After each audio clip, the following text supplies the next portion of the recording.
inside the secret Swiss banks of history's most dangerous men. Tonight, as the alpine winds hum softly through shadowed peaks, we unlock a hidden world, one sealed by silent promises and ironclad secrets. These vaults once guarded the hopes of Holocaust survivors, refugees, and the broken. But over time, their silence grew darker, harboring torturers, drug lords, and stolen legacies. And then, a single data leak cracked open the shadows. Was it a slip of conscience, or something else? As you listen, imagine yourself wandering those cold, secret chambers in your dreams. Before we dive in, I'm curious, where in the world are you tuning in from tonight? And what hour is it on your clock? Whether it's late or early, quiet or restless, that moment is our shared space. Drop your time and place in the comment box. Let's meet there. Now, close your eyes. Breathe in. Breathe out. Let your head sink into the pillow. Picture a steel door in a mountain. Cold, silent, sealed. 10 seconds. Now you're there. No rush. Let the modern world fade. Let your breath slow to the rhythm of ledgers unturned, and gold that never saw the sun. Now dim your screen. Release the day. Follow the money that history forgot. In the stillness of Switzerland's towering Alps, beneath the pristine surface of its neutral banks, lies a hidden world, a world known only to the most dangerous men. Far from the reach of ordinary eyes, in the shadowed vaults of Swiss institutions, fortunes were carefully concealed, not just for the elite, but for the darkest figures in history. But what does it mean to hide wealth? To stash away millions, or even billions, beyond the gaze of the law, untouched by the struggles of the common man? Is wealth truly safe in these silent vaults, or is it merely out of sight, waiting to emerge at a moment's notice? As we step softly through the corridors of this hidden empire, we are met with another question as old as time. When money is kept from the world, what else is hidden along with it? Here, in the cool silence of Switzerland's financial secrecy, men of power found refuge. Dictators, arms dealers, and criminals sought a sanctuary for their wealth, carefully tucked away in numbered accounts and hidden ledgers. These were not just the assets of the wealthy. They were the fruits of betrayal, war, and cruelty, tucked away from prying eyes. In these vaults, the blood-stained riches of empires past still echo, the treasures looted from the poor, the oppressed and the silenced, now locked away in darkened rooms, far from the touch of justice. With every lock turned, we ask, what becomes of these fortunes when their owners are gone? What stories do they leave behind in the stillness? As we move deeper into the mystery, let us trace the roots of Switzerland's banking secrecy. We will follow the whispers that led to the creation of this shadowy financial empire, from its humble beginnings as a safe haven for the elite to its rise. As a sanctuary for the world's most notorious individuals, the secrets of these banks remain largely unexplored. The Swiss banks, once a symbol of discretion and trust, now stand as a testament to the price of secrecy. And as we uncover the layers of wealth, power, and corruption, we find ourselves asking, what does it mean when safety becomes complicity? Let us now turn to the history of these vaults, where secrets were buried deep, and a darker side of power was kept alive, in the shadows. Before we drift deeper, if these stories stir something in you, curiosity, quiet awe, consider liking the video, subscribing too, but only if it feels right. No urgency, just a gentle nod if you'd like to wander these forgotten paths together. Europe, in the quiet aftermath of the Great War, a landscape hushed and hollow.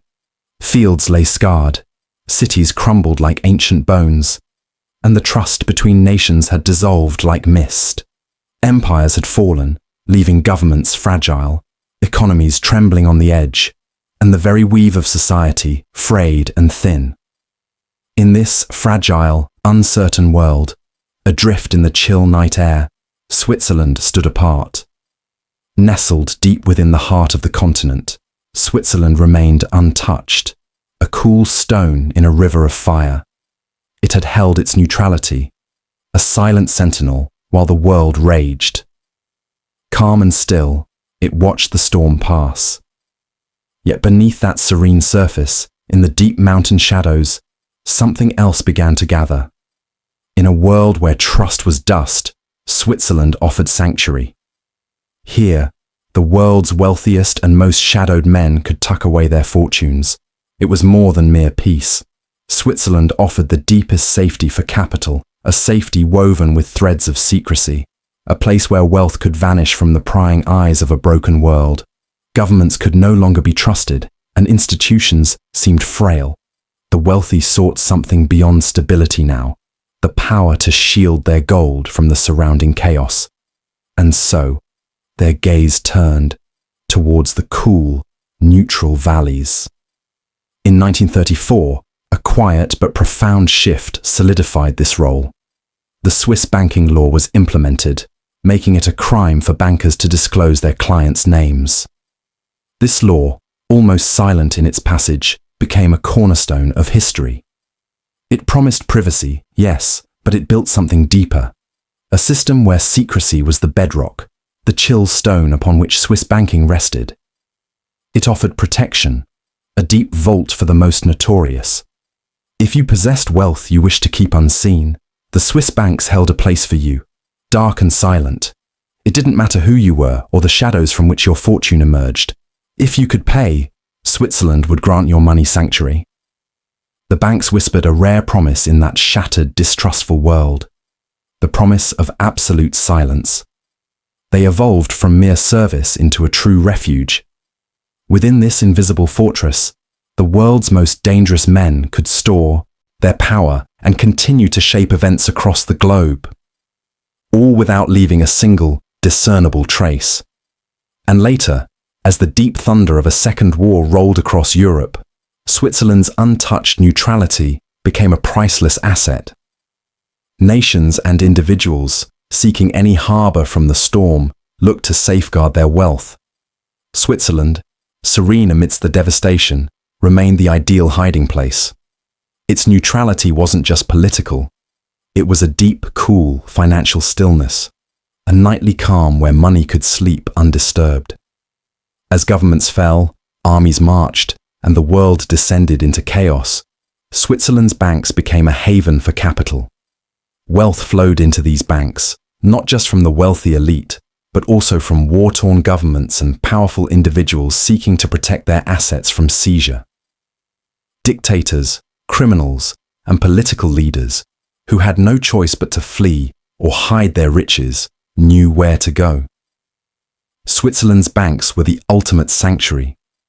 The money wasn't just hidden, it was kept safe, away from the dangers of war, from the ever-present threat of confiscation or retribution. In these vaults, the wealth of war criminals, corrupt officials, and dictators would remain untouched. The promise of neutrality allowed those with dangerous wealth to move it without fear, and Switzerland became the silent keeper of stolen fortunes. Now, picture towering mountains, their snow-covered peaks standing still against the sky, casting a sense of timelessness. But beneath those peaks, hidden deep inside the mountains, are the vaults that would protect the wealth of the world's most dangerous men. These vaults were not merely storage spaces, they were fortresses. The vaults themselves were carved into solid rock, hidden away from the world's eyes. They were designed to withstand the test of time, to hold wealth beyond measure, and to do so in silence. The cold, impenetrable stone would protect what lay inside for years, perhaps centuries. These vaults were not just repositories for money, they were also repositories for power, hidden in plain sight.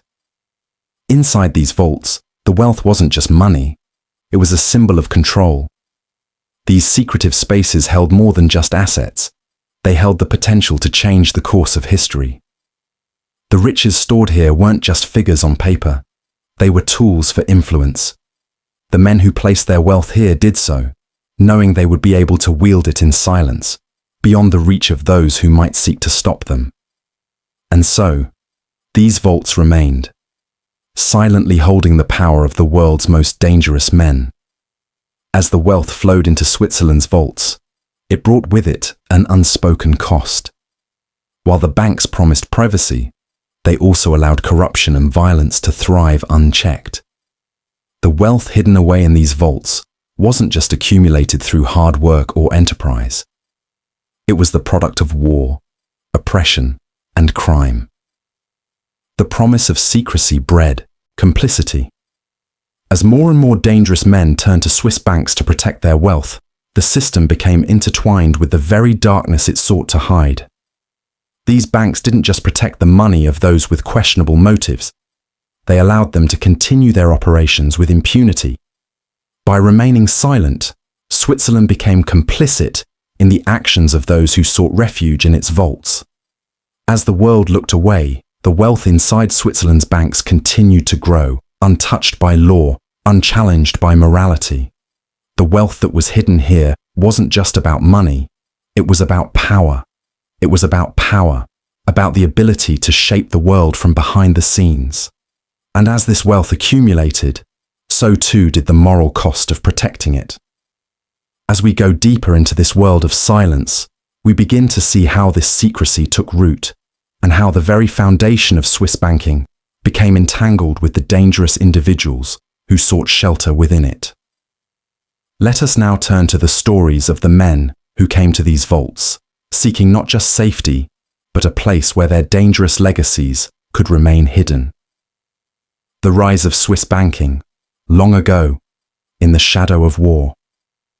It was a time when the world was waking from deep slumber, yet still carrying the heavy weight of its dreams. In the quiet, forgotten corners of medieval Europe, small goldsmiths worked by candlelight, their hands moving with care. These early artisans not only crafted gold and silver, but also created intricate pieces of jewelry. They were the first to hold others' most cherished secrets. Their humble shops became the first vaults of secrecy. The wealth they kept safe wasn't just coins or gems, it was trust, a precious and fragile thing. Imagine the world in those days, soft and uncertain, like the stillness before dawn. The men who came to the goldsmiths weren't just looking for protection of their wealth. They were seeking something deeper. They wanted the peace of knowing that their treasures could remain untouched by the ever-changing winds of fate. Their wealth wasn't meant to be seen. It was meant to be kept hidden from the world outside. As time passed, these quiet keepers of gold began to understand that the art of secrecy could be more than just a craft. It could be a refuge. Soon, their humble shops transformed into the earliest form of what we would come to know as Swiss banking.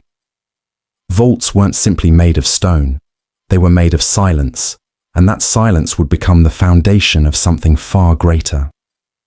By the 18th century, this quiet art of secrecy had grown, blossoming like a slow, steady river. The heart of Switzerland began to beat with a new rhythm, one that carried with it the promise of absolute privacy. The banks in Geneva, small, quiet, hidden away in the shadows, became places where wealth could rest in peace. No longer were they just small shops. They were fortresses of silence. Men of power and influence began to trust these banks with their fortunes. The vaults carved deep into the Swiss mountains offered not just storage, but a sanctuary. The world outside was filled with noise and turmoil, but inside the cool, dark chambers of Swiss banks, there was only calm, only silence. It was in this peace that the foundations of something much greater were laid, something that would shape the future in ways few could have imagined. A world where secrecy wasn't just about hiding wealth, but about creating a hidden empire. Switzerland's rise as the keeper of secrets didn't come quickly, but quietly, almost unnoticed. It was a gradual unfolding, like the soft, steady roll of fog over the land. By the early 20th century, as Europe's empires were collapsing, Switzerland's banks had become a refuge. In the aftermath of the war, as governments fell and fortunes vanished, Switzerland's banks remained untouched, waiting. And so, the capital began to flow in, quietly, steadily. The rich, the powerful, and the dangerous all came seeking refuge.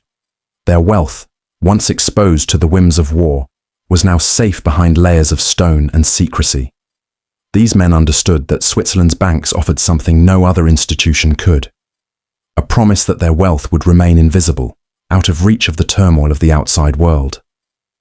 And so, as the clouds of war gathered once again, Switzerland became not just a sanctuary for wealth, but a fortress for power.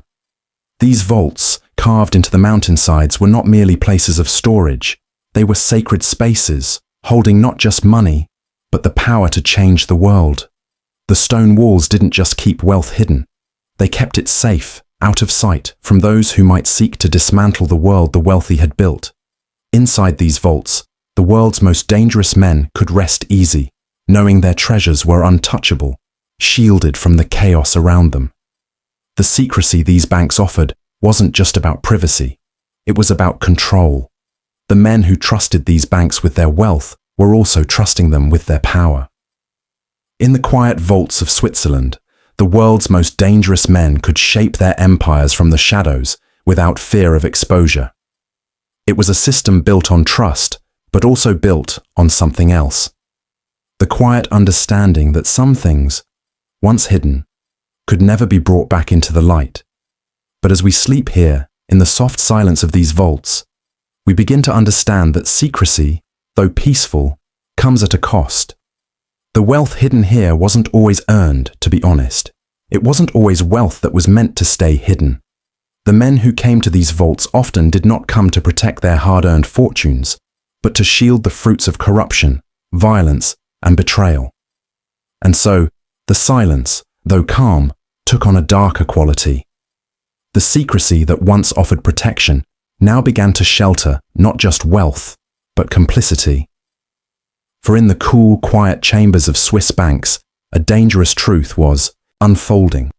Secrecy didn't just protect wealth. It allowed it to grow in the shadows, untouched by the world's judgment. Let us now turn to that quieter tragedy, where the cost of secrecy began to take its toll.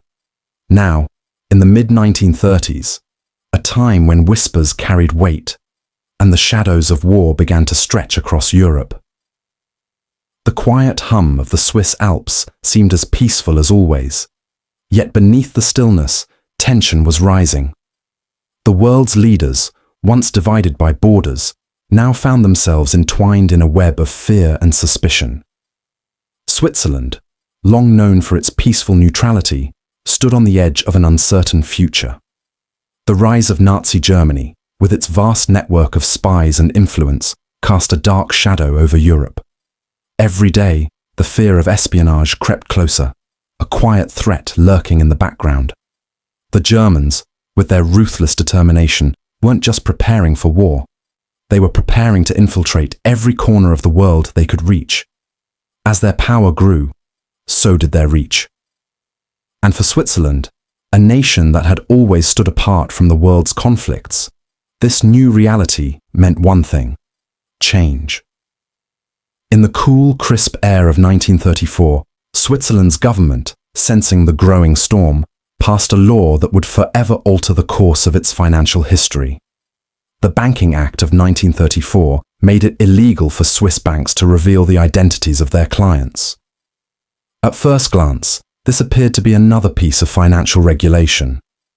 But in truth, it was much more than that. It was a protective shield, one built not only to defend wealth, but to protect Switzerland itself from the very real threat of espionage.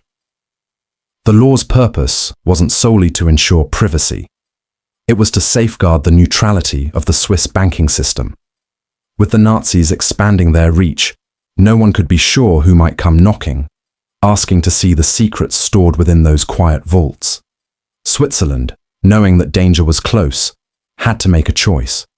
To preserve its neutrality, it would become the silent guardian of wealth, ensuring that its doors remained locked to prying eyes. As the 1930s unfolded, the weight of that decision grew heavier. The fear of espionage became a tangible reality. The Nazis weren't just after land. They were after control, after secrets. The vast financial networks that crisscrossed Europe, hidden in the shadows, held immense power. And for the men who ran them, the Swiss vaults became the ultimate refuge. If they could hide their money away, out of sight, they could escape the long reach of foreign governments, both in times of peace and in times of war. The laws passing wasn't just about wealth, it was about power. The fear of what would happen if the wrong person discovered the hidden treasures in those vaults was too great to ignore. For many, Switzerland was no longer just a neutral land of peaceful lakes and snow-capped mountains. It was a fortress, a sanctuary for those seeking refuge from a gay world that had begun to crumble. As the night grew darker, the laws of the land were not just protecting the wealth of the powerful. They were protecting the men who had accumulated that wealth through darker means. The 1934 Banking Act wasn't just a tool for the rich. It was a tool for the dangerous, the corrupt, and those whose influence stretched far beyond the borders of Switzerland. And so, in the silence of Switzerland's vaults, the world's most dangerous men found refuge. These vaults weren't just places to store money. They were also repositories of valuable information. They were places to store power, hide influence, and shield oneself from the prying eyes of governments, spies, and enemies. Behind those thick, cold stone walls, fortunes were kept hidden, not just from the world, but from history itself. The quiet mountains, which had always been seen as peaceful, now became something more. They became the silent guardians of secrets too dangerous to reveal. The wealth that rested within these vaults wasn't just currency. It was control. It was the ability to shape events from behind the scenes, free from the scrutiny of the world. The Swiss law had cemented a new kind of power, one built on secrecy and silence. And yet, as the world moved deeper into uncertainty, the Swiss vaults continued to grow in importance. The 1934 Banking Act wasn't just a law, it marked the beginning of a lasting trend that would last for decades. The men who sought refuge in Switzerland's vaults were not just wealthy, they were the powerful, the dangerous, and the untouchable. With the passing of this law, they became part of a system that would protect them, even as the world around them shifted. In the stillness of those vaults, wealth and power grew, hidden from the world's eyes. The fear of espionage had created a new empire, one that would remain untouched by the outside world for years to come. The Swiss banks, built on secrecy, had become a fortress. Within that fortress, the world's most notorious individuals had found a haven.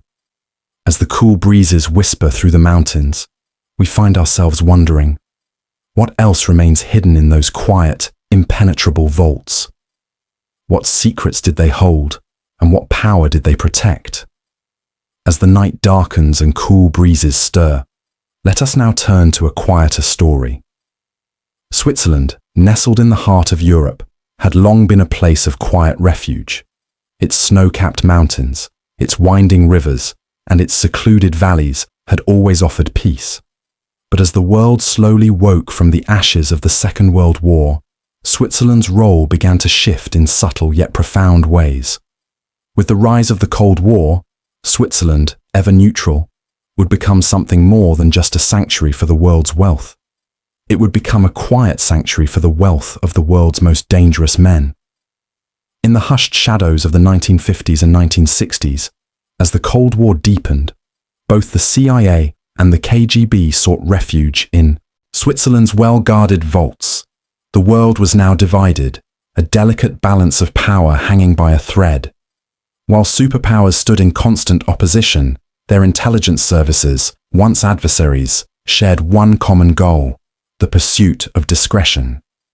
And so, they turned to Switzerland, the neutral ground, the silent keeper of secrets. The vaults of Swiss banks were filled with more than just money. They were filled with the tools of influence, secret funds used to shape history, to manipulate governments, to finance covert operations. In these quiet chambers, behind thick iron doors, the threads of global power were pulled, unseen by the public eye. But in the quiet atmosphere of these events, It wasn't just intelligence agencies that found refuge in Switzerland's banks. The vaults also held the wealth of dictators. Figures like Ferdinand Marcos of the Philippines and Mobutu Sese Seko of Zaire, now the Democratic Republic of Congo, made their way to Swiss banks, seeking not only protection for their stolen wealth, but a place where their power could remain unchallenged. Under the looming dark, soothing sky of the Cold War, these men found sanctuary in the silence of Switzerland's vaults. The wealth they had stolen from their people was not meant to be exposed. It was meant to rest quietly, far from the reach of those who might seek to reclaim it. Behind the thick stone walls, in the cool, damp air of the mountains, these men could rest easy. Their wealth, tucked away in Swiss banks, could continue to grow, hidden from the world. In the delicate balance of Cold War politics, secrecy became not only a necessity, but also a weapon. For dictators like Marcos and Mobutu, Switzerland offered more than just safety. It offered the ability to shape history from the shadows, untouched by the eyes of their people or the world. Their wealth was no longer just a matter of money. It was a tool of power to be wielded quietly, carefully, and without interference. Meanwhile, in the heart of Switzerland, amid the cool, gentle flow of the rivers and the stillness of the mountains, the world's most dangerous men could breathe easier. Their wealth, stored in the hidden vaults of Swiss banks, was theirs to control, far from the prying eyes of governments and journalists alike. The Swiss, known for their neutrality, had created a place where power could remain hidden, where the world could not see or challenge what was being done in the shadows. The CIA and the KGB, too, understood the value of this quiet refuge. Behind the thick stone of Switzerland's vaults, they could conduct their operations without fear of exposure. And the dictators, their power growing with each passing day, found that they, too, could hide in plain sight. The cold, silent sanctuary of Switzerland became the place where history was made, not in the open, but in the quiet corners of the world's most secretive banks. The men who sought refuge in Switzerland's vaults didn't just hide their wealth. They hid their power. And in this silent world, untouched by time, their influence continued to grow. The vaults of Switzerland became more than just places for wealth. They became the quiet heart of an empire built on secrecy, power, and control. Let us now turn to those silent vaults where the quietest of histories have been written. In the quiet, peaceful rhythm of Switzerland's mountains, a change was slowly taking shape. What had once been a place of calm, neutrality, and safety. For the world's wealth was becoming something more. By the mid-20th century, Switzerland had quietly built a financial empire, one that would grow more powerful in the shadows than any empire of kings or generals. The Swiss bankers, known as the Gnomes of Zurich, had become legends in their own right. They were anonymous figures, the quiet keepers of untold fortunes. In the silence of their vaults, they guarded not only money but influence, power, and history itself. The gnomes were the unseen guardians of the world's wealth, those who stood between the shadows of the powerful and the light of the world's scrutiny. They didn't seek the spotlight. They preferred to remain out of sight, their identities hidden behind layers of legal secrecy. As the world outside Switzerland began to change, with the rising tensions of the Cold War, these bankers became more than just custodians of wealth. They became the silent keepers of power. Dictators, arms dealers, and governments seeking refuge from the storm turned to Switzerland. It wasn't just about protecting money. It was about protecting what mattered most: influence, control, and the ability to shape the world's future from behind closed doors. With the rise of the Cold War, both the CIA and KGB looked to Switzerland as a neutral ground. They needed a place where money could be stored and operations could unfold without the risk of exposure. The bankers, though anonymous, knew that the stakes were high. Their vaults weren't just filled with gold or silver, they were filled with the tools of global power. This quiet nation, far from the violence of war, had become the heart of a new kind of financial empire. But it wasn't just governments or intelligence agencies that turned to Switzerland. Leaders like Ferdinand Marcos of the Philippines and Mobutu Sese Seko of Zaire also sought refuge in the silent sanctuaries of Swiss banks. Their wealth, built on corruption, violence, and exploitation, found a safe haven in Switzerland's vaults. In the cool, still silence of the Swiss Alps, their stolen fortunes could remain untouched, far from the eyes of the people who had suffered under their rule. Throughout all of this, the gnomes of Zurich remained steadfast in their role. They didn't ask questions. They didn't look into the sources of the wealth entrusted to them. Their job was simple: to keep things hidden and safe. They had become national heroes in Switzerland, not because they had helped build a great empire, but because they had kept it safe.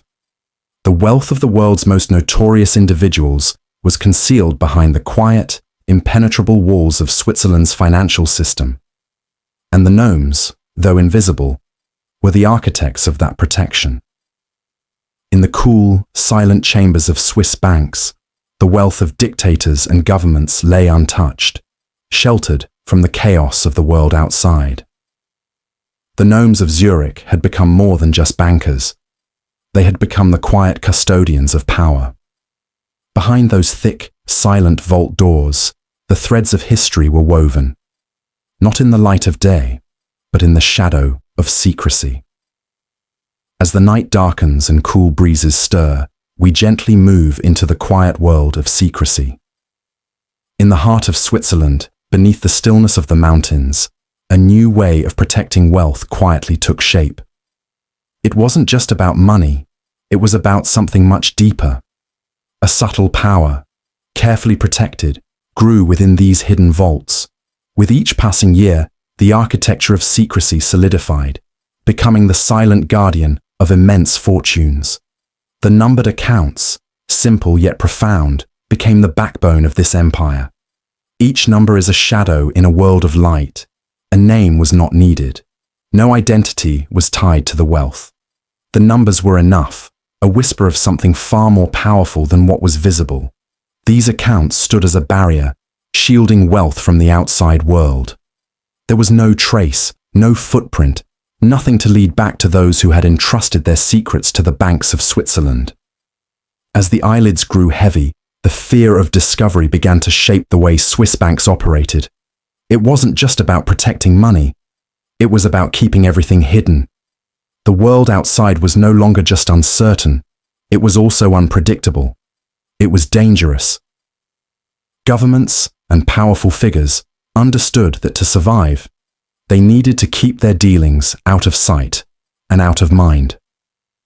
Swiss banks built an infrastructure of invisibility. Ledgers are filled with numbers, not names.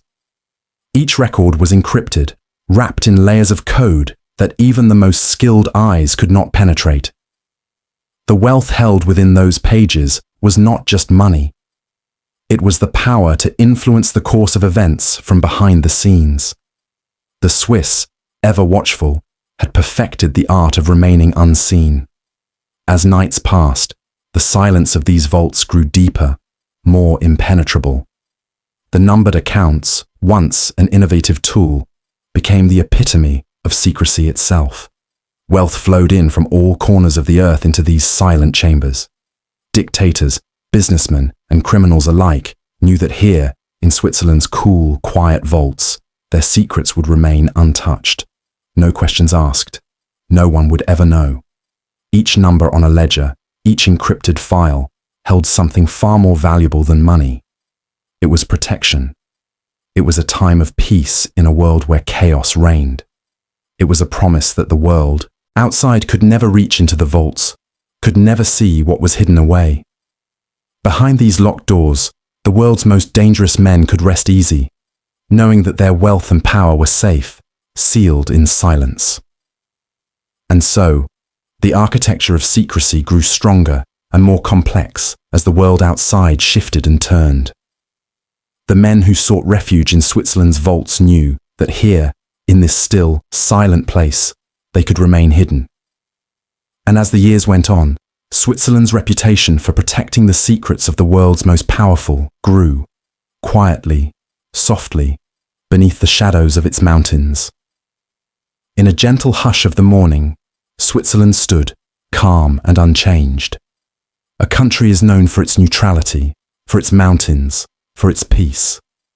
Yet, amid a world rapidly shifting in power, Switzerland had become something more than just neutral ground. It had become the keeper of secrets, the protector of wealth and power, hidden, untouched, safe. As the world's storms grew louder, Switzerland's silence grew louder as well. For the Swiss, privacy wasn't just a service. It was a virtue woven into the very fabric of their identity. The protection of wealth, the shielding of secrets, was not only a matter of business, but a matter of pride. The Swiss people had always held their privacy dear, a culture that valued the quiet respect of each individual's life. Yet, as the years passed and the world changed, this virtue became something else. It became the foundation for an empire of secrecy, an empire that would protect not only the wealthy, but those who held power in the darkest corners of the earth. Swiss banks became the gold standard for secrecy. No one could see the wealth hidden within, not even governments, not enemies, and not the people themselves. Behind thick vault doors, in the quiet chambers of Swiss financial institutions, the world's most dangerous men found a safe haven. Dictators, criminals, arms dealers, all could hide their wealth without question. But with each passing day, as more and more dark fortunes found their way into these vaults, Switzerland's role became more complex. What had begun as a simple act of financial protection had evolved into something darker. A quiet sanctuary for the dangerous, the corrupt, the unseen. As we moved deeper into history, the question began to arise. Was this virtue, this commitment to privacy, truly innocent? Or had it become a moral hazard? Behind the vault doors, the world's most powerful men hid their fortunes, but in doing so, they also hid their wrongdoings. Switzerland, once seen as a land of peace, became a quiet accomplice to some of the darkest acts in history. The privacy they had so carefully protected now shielded the wealth of those who had stolen from their people, from their nations. And with each dollar hidden in those vaults, the moral weight of Switzerland's silence grew heavier. The question lingered in the air, soft and insistent. Could a country's commitment to privacy truly stand without consequence? Could a nation that prided itself on neutrality remain innocent as its vaults became the sanctuaries of the corrupt, the dangerous, the men who had built their wealth on war, oppression, and greed? Switzerland had built its reputation on the promise of secrecy. However, as the world grew smaller and the web of influence expanded, Switzerland found itself trapped in its own identity. Its commitment to privacy, once a source of pride, had become a double-edged sword. The world saw it as a safe place for those who wanted to remain hidden. But Switzerland's role had grown too large, too influential. The silence, which once seemed so peaceful, had become the quiet engine of power, enabling men to shape the world from behind closed doors. And as the cool breeze swept through the Swiss Alps, a new reality set in. The secretive empire that Switzerland had built was no longer just a byproduct of its culture. It had become a global force with implications far beyond its own borders. As more and more wealth flowed into Switzerland's vaults, the country became a silent giant, holding the threads of power that the world could not see. And in that quiet, peaceful land, the question remained: had Switzerland's commitment to privacy simply been a beautiful virtue, or had it become the shield of something far darker? In the stillness of the mountains, the answer was lost. As the night deepened and the cool air swirled softly through the trees, the weight of Switzerland's quiet empire continued to grow. Golden age of discretion. Under the cool, deep night sky, a quiet story unfolded in the heart of Europe. It was a tale that remained hidden for years, a tale woven into the shadows of the Swiss Alps. Switzerland, always known for its peace and serenity, had become a sanctuary, not for the innocent or the meek, but for the world's most dangerous men. And in those hidden vaults, guarded by thick stone walls, the wealth of these men grew unnoticed, untouched. It wasn't just about gold or money. It was much deeper than that. Behind the silent doors of Swiss banks, the world's most powerful dictators hid their wealth, their treasures, their secrets. These were men who had shaped the world with their iron fists, men who had seized power through violence, deception, and force. And when they had amassed their fortunes, they turned to Switzerland. Not for protection, but for a place where their wealth could remain untouched, a place where the world could not reach them. In those cold, dark vaults, hidden beneath layers of secrecy, the dictators kept more than just money. They kept their art collections, priceless masterpieces that told stories not of peace, but of power. Paintings, sculptures, and relics from far-off lands filled the rooms of Swiss banks, their colors vibrant in the dim light, their shapes still in the quiet silence. These treasures were more than just beautiful objects. They were symbols of dominance, reminders of the battles won, and of the lives ruined in the pursuit of control.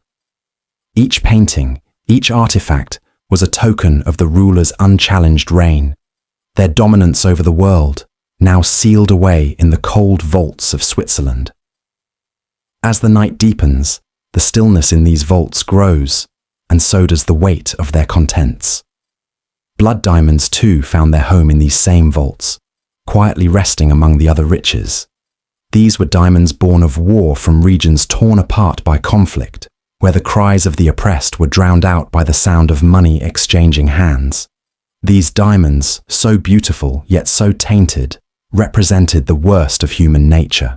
And yet, in Switzerland, they found a safe haven. There, in the cool embrace of the mountains, their origins were forgotten.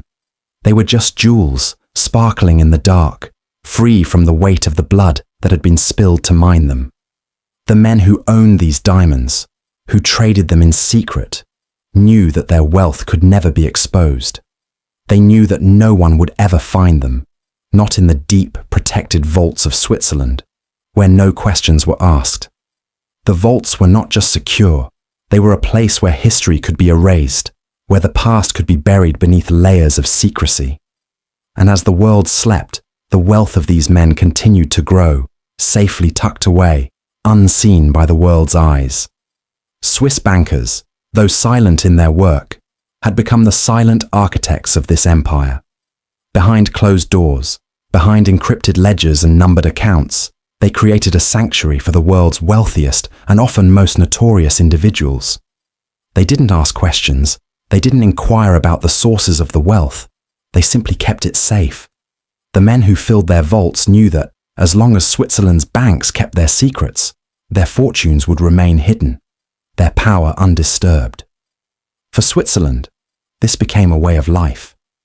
The quiet act of keeping secrets had become not just a service, but a part of the Swiss identity. It was no longer just about the individual privacy of clients. It had become a national virtue. The Swiss were proud of their ability to protect wealth, regardless of its origin. However, as the vaults grew fuller, with the wealth of dictators, criminals, and corrupt elites pouring in, Switzerland's role became increasingly complex. What was once a simple promise of safety had now become something darker. The very secrecy that Switzerland had prided itself on was now enabling the world's most corrupt to thrive in the shadows. In the quiet of the vaults, the wealth of the elite continued to grow. The dictators' treasures, their stolen art, their blood diamonds rested peacefully, out of sight, safe from the prying eyes of the world. The world outside may have been filled with turmoil and cries for justice, but inside those vaults, silence reigned.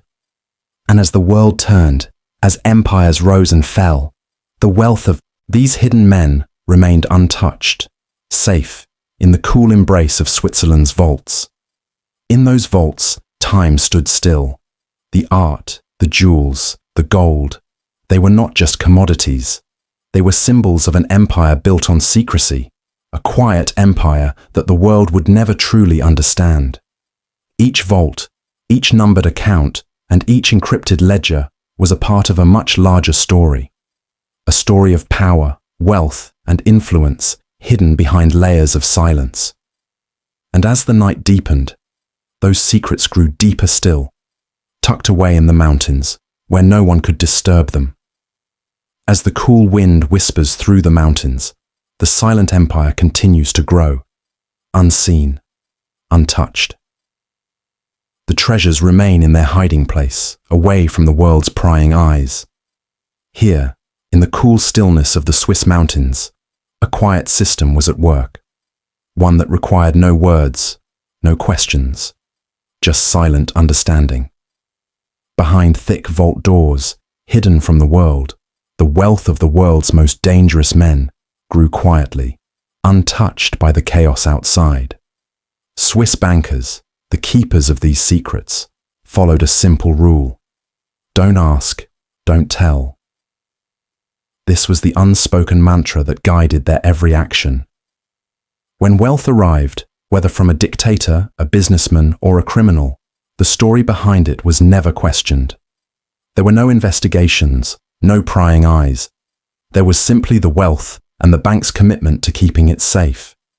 As we move deeper into the shadows of Swiss banking, it becomes clear that this protocol was not just about protecting money. It was about protecting power. The men who entrusted their wealth to these silent vaults knew they could remain hidden, their pasts untouched. The banks, for their part, had no interest in the origins of the riches they guarded. Their role was clear: to protect, to preserve, and to ensure that nothing would disrupt the quiet flow of wealth. The don't ask, don't tell rule created a space where power could grow without fear of exposure. There was no need for transparency. There is no need to examine the morality of the wealth being stored. The clients who walked into the Swiss banks carrying their dirty money knew they could leave without ever having to look over their shoulders. Behind every transaction, every deposit was a silent pact, secrecy in exchange for security. The Swiss bankers, though not seeking the spotlight, became experts in this silent diplomacy. Their power lay not in what they said, but in what they didn't ask. With each new client that arrived at their doors, they merely offered their services. A place where wealth could rest, out of sight, untouched by the world. In this quiet world, the bankers maintained a calm, soothing rhythm, carefully vetting their clients with a simple, unspoken understanding. As the night grew deeper, the cool Swiss air, carrying the quiet hum of the vaults, allowed the bankers to continue their work. There was no rush, no pressure, just the soft movement of wealth from one place to another, as if the world beyond didn't exist. Their job was to remain unseen, to never ask, and to ensure that the wealth in their care could never be traced back to those who sought refuge in their secrecy. As the world continued to spin, the don't ask, don't tell protocol allowed Switzerland to thrive as a sanctuary for those who needed protection. Dictators, criminals, and the powerful walked through the bank's doors, knowing they would not be questioned. Behind those doors, in the cool silence of Switzerland's vaults, history was quietly shaped, not in the open, but in the stillness of hidden wealth. And so, the bankers continued their work in the stillness of the Swiss night, ensuring that their clients' secrets remained untouched by the world's gaze. As the sun rose over the hills, Switzerland's vaults continued to stand silently, guarding wealth that the world could never fully comprehend. Far from the chaos and noise of the outside world, the Swiss banks had become the quiet heart of an invisible empire, one that stretched far beyond their mountains. Here, in this serene and hidden place, a third of the world's offshore wealth was quietly stored, protected by a code of secrecy that only the chosen few could understand. As the years passed, this silent economy continued to grow. The wealth, stored behind thick vault doors and encrypted ledgers, was more than just money. It was power, influence, and control hidden from the world's eyes. The Swiss, with their long-standing tradition of neutrality, had become the trusted custodians of fortunes built on corruption, war, and manipulation. Yet, within their banks, these secrets remained untouched, as secure as the mountains that surrounded them. In those vaults, the echoes of power resided, hidden from the world's scrutiny. The men who sought refuge in Switzerland knew that their wealth could remain untouched, for it was safe in the hands of those who understood the art of silence. For every dollar that flowed into Swiss banks, there was a story of power and influence, a story that could never be told. The accounts, anonymous and without names, carried the weight of those stories, like whispers in the dark. The scale of the silent economy becomes clearer. A third of all global offshore wealth, an unimaginable amount, rested within the secure walls of Switzerland's financial system. This was not just money, it was a hidden force, one that shaped the world in ways few would ever understand. The power to influence governments, economies, and wars, all locked away in vaults so secure that not even the most powerful governments could break through. The men who relied on these banks were often the same men who had the most to hide. Dictators, arms dealers, corrupt businessmen. All had come to Switzerland seeking protection for their wealth. But what they found was something more than just a place to keep their money. They found a place where their actions could be erased, where their pasts could be hidden from view. The wealth of the world's most notorious individuals found a haven in Switzerland, and it was a haven built on secrecy. The Swiss identity, built on neutrality, had evolved into something far more complex. The banks had become a tool of power, a means for the powerful to conceal their wealth and influence. No one asked questions. No one needed to know the source of the money. The silence was sacred, and it allowed the silent economy to thrive, growing larger with each passing year. Under the quiet hum of Switzerland's financial system, the silent economy continued to grow. The wealth, the power, and the secrets are locked away in the vaults, hidden from the world. This was not just an economy built on money, it was an economy built on the absence of truth. The more wealth flowed into these vaults, the more the silence deepened. It was a quiet, insidious force, one that would shape the future in ways no one could yet see.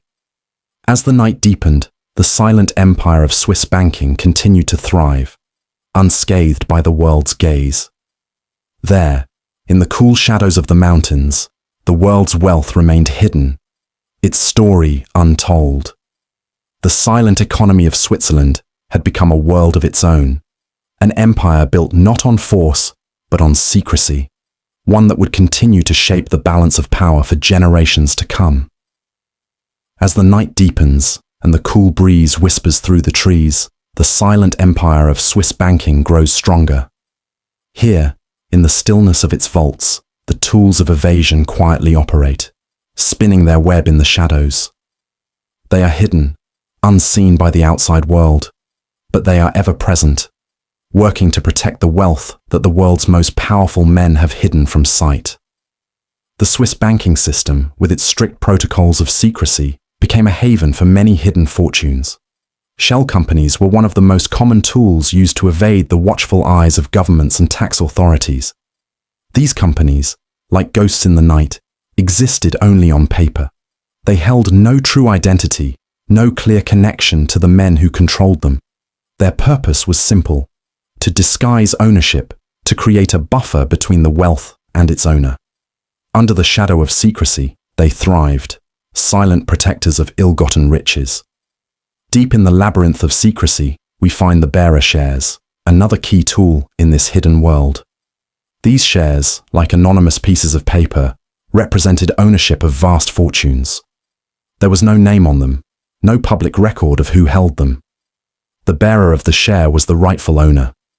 A simple transaction, a transfer from one hand to another, could move wealth across borders without a trace. It was the perfect system for those who needed to keep their fortunes hidden in plain sight, away from prying eyes.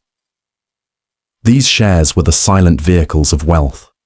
They were the unspoken bridges between the powerful and their hidden assets. Under the cool, silent sky of Switzerland, these tools became instruments of control, enabling the world's elite to amass wealth without ever revealing the source. Their secrets remained protected, locked away in the vaults of Swiss banks, unseen by the world. Then there was the trust, a labyrinth of connections and faceless entities that made it almost impossible to trace the origin of wealth. Trusts were intricate webs carefully designed to obscure the flow of money. The true owners were hidden behind layers of legal structures, behind complex networks of trustees, beneficiaries, and intermediaries. It was as if the wealth itself had no owner, no face, no history. It simply existed, flowing through the system without being touched, like a river in the darkness. And yet, as the world continued to move, the labyrinth remained quiet and untouched. Those who controlled the wealth could rest easy, knowing that their secrets would remain hidden behind these walls of evasion. The trust structures ensured that, no matter how powerful the governments or how persistent the investigators were, they would never be able to break through. The wealth would remain untouched, locked away in the cool, silent chambers of Switzerland. These tools, including shell companies, bearer shares, and trust labyrinths, created a quiet fortress around the wealth of the world's most notorious individuals. It was a fortress built on secrecy, a system that operated without interruption, a system that kept its secrets safe. As the cold air whispered through the mountains, the silent empire of Swiss banking continued to thrive, untouched, protected by the tools of evasion that had become its foundation. The wealth remained hidden, flowing silently through the Swiss system, unchallenged and unexamined. In the stillness of the night, it was as if the world outside had no idea of the vast fortunes concealed in the shadows. And so, the empire of secrecy grew, its foundations ever stronger, as the cool night stretched on. The silent tools of evasion had done their work, and the wealth, power, and influence remained untouched, shielded from the world's light. Even though the world outside moved with relentless haste, time seemed to pass more slowly in Switzerland. The calm, serene land, nestled between towering mountains, held more than just beauty.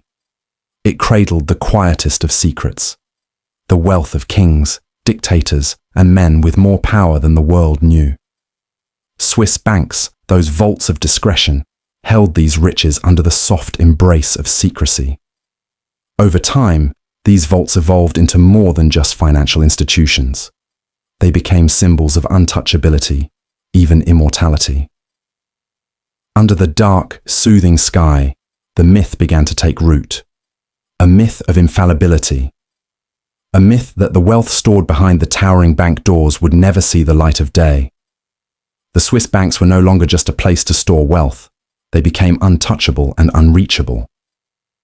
For the most dangerous men, they were a safe harbor, an impervious fortress where no questions would be asked and no one would be the wiser. This myth grew stronger.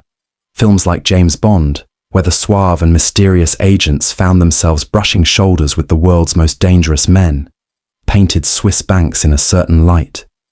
The image of a neatly pressed banker offering a cup of coffee as the rich and powerful handed over their secrets became etched in popular culture.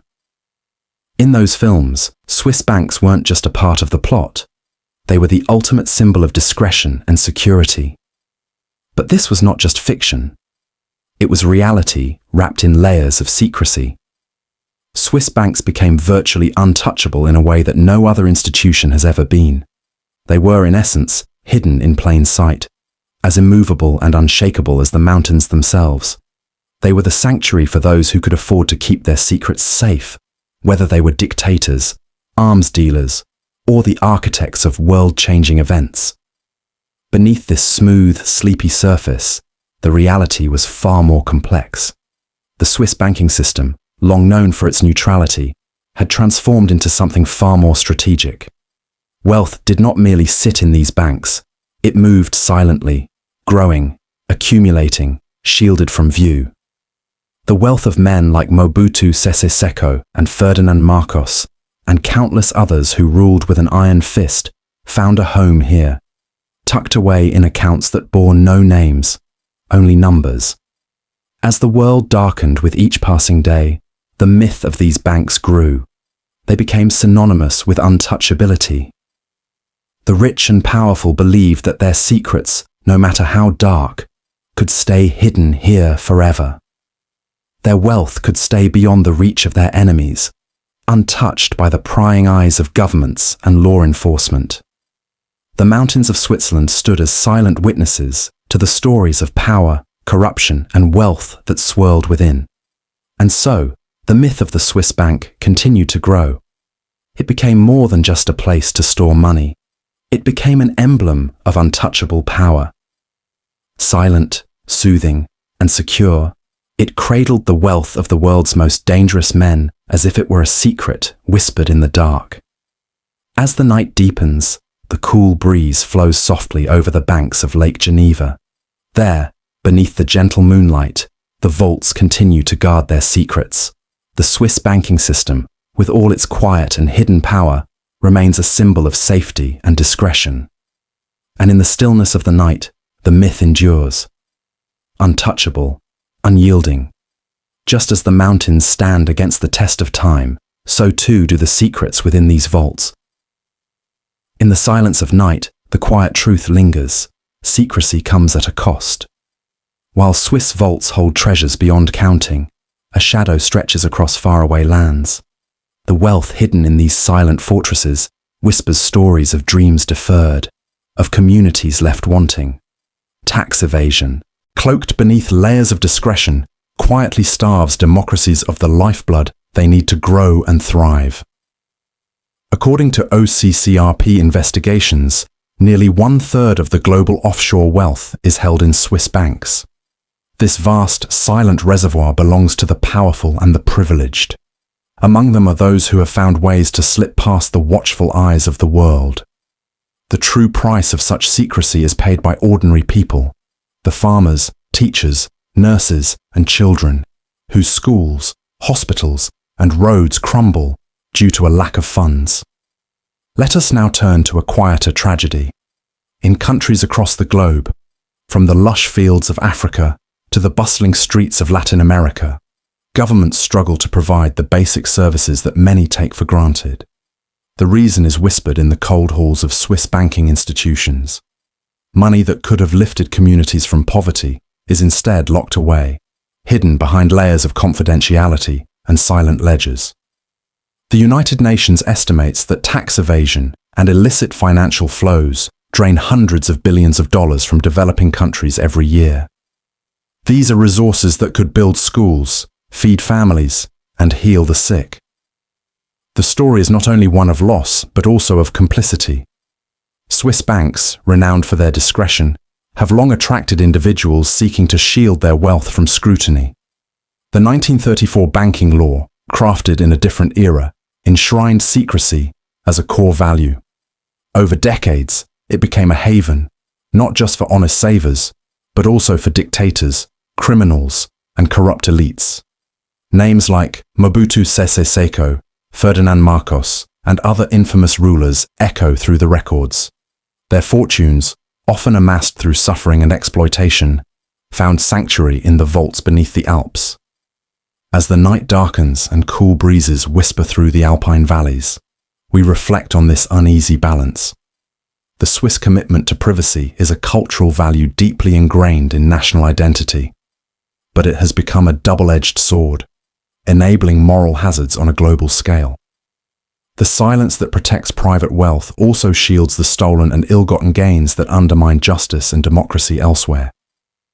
The impact is felt not only in distant lands but ripples closer to home.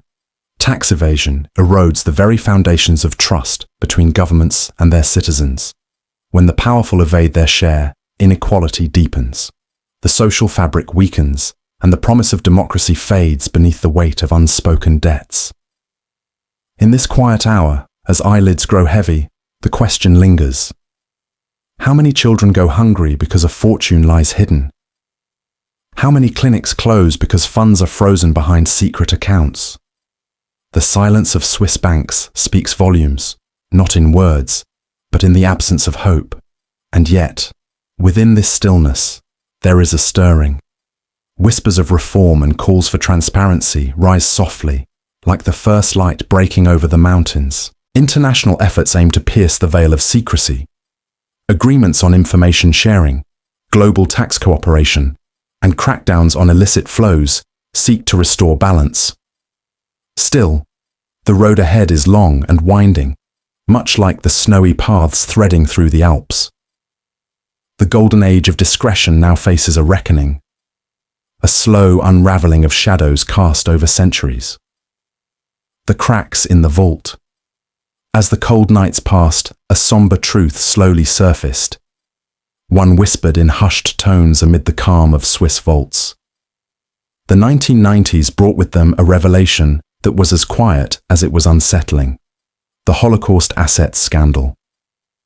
This was a tale of shattered hopes and fractured justice, a secret buried beneath layers of silence and shredded records.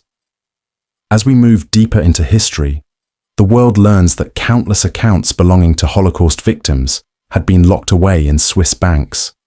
These were not mere numbers on ledgers, they were pieces of lives stolen by war, lives that vanished into smoke and ashes. Families searching for closure found their efforts met with impenetrable walls of secrecy. The banks, guardians of these fortunes, had quietly destroyed many of the records that might have led to restitution. The countless heirs were denied the chance to reclaim what was lost. They came forward, bringing stories of loved ones who perished, of belongings seized and hidden. Yet, their voices faded in the face of denial. Swiss banks, bound by strict confidentiality laws, were reluctant to fully open their doors to foreign investors. The shredding of records was not a mere bureaucratic error, but a deliberate act to protect the veil of silence that cloaked the vaults. In the stillness of the night, these actions felt like a betrayal, not only of history, but of humanity. For years, survivors and families waited in shadows, hoping that the truth would emerge. But the destruction of evidence made their quest almost impossible. Names were erased, balances erased with the stroke of a shredder, wiping clean the traces of millions who had suffered. The scandal came to public light through investigative reports and mounting pressure from governments and human rights groups. The New York Times, among others, unveiled the extent of these concealed losses in 1997, drawing attention to the stark contrast between Switzerland's image as a neutral haven and the harsh realities of its financial discretion. As the night darkens and a cool breeze drifts through alpine valleys, one cannot ignore the sorrow carried on the wind. This was not merely a story about money. It was a story of stolen heritage, of stolen dignity. The bank's silence shielded not only wealth, but the painful memories tied to it. Families scattered across continents faced bureaucratic walls reinforced by decades of legal secrecy. Their grief was compounded by frustration, the hope for justice dampened by a system that seemed designed to protect itself above all else. The shredded documents became symbols of a broken promise, one made to the world to effect reparations, a promise that was quietly broken behind closed doors. Underneath the calm facade of Swiss neutrality, the scandal revealed a fracture, a crack in the vault's perfect exterior. This fracture was a reminder that the cost of discretion is often borne by the most vulnerable. In their quest to safeguard privacy, the banks had, knowingly or not, harbored complicity. As dawn's first light begins to touch the snow-capped peaks, the silent victims of this scandal linger in memory. Their stories, often overshadowed by the grandeur of mountain ranges, remind us that wealth hidden away in secret vaults is also a tale of human loss. The scandal also highlighted the complex relationship between Swiss banking secrecy and global justice. The veil of silence, once a symbol of protection, became an obstacle to truth. It showed how institutions built on discretion can sometimes shield not only their clients, but also injustice itself. The destruction of Holocaust-era records was a wound that resonated far beyond the walls of Swiss banks. It echoed in the quiet streets where families mourned, and in the halls of governments as they grappled with how to make amends. It was a lesson in how unchecked secrecy can become a barrier to healing. This story of shredded pages and denied claims is a solemn chapter in the broader narrative of Swiss banking. It calls upon us to remember that behind every number lies a human story. This story deserves to be told, even when the pages have been torn. As the gentle hush of morning settles over the Alps, this chapter lingers quietly, a reminder that beneath the calm surface of financial secrecy, there are shadows of sorrow that refuse to be forgotten. Soon, as the morning cast its glow, a new crack began to show in the fortress of Swiss banking secrecy. It was the year 2009 when the world learned of the UBS collapse, a quiet yet seismic event that whispered of deeper troubles hidden beneath polished surfaces. The mighty bank, once untouchable, faced a harsh spotlight from the United States Department of Justice. The charges: aiding and abetting tax evasion on an unprecedented scale. As the dust settled, the story emerged slowly, like shadows lengthening at dusk. UBS, Switzerland's largest bank, had been harboring the wealth of Americans who sought to hide their fortunes from the watchful eyes of their own government. For years, the bank had offered a silent refuge, a place where accounts were cloaked in secrecy, where names vanished behind numbered codes, and where the strictest discretion reigned supreme. Slowly and silently, the erosion of trust and the unseen costs to societies.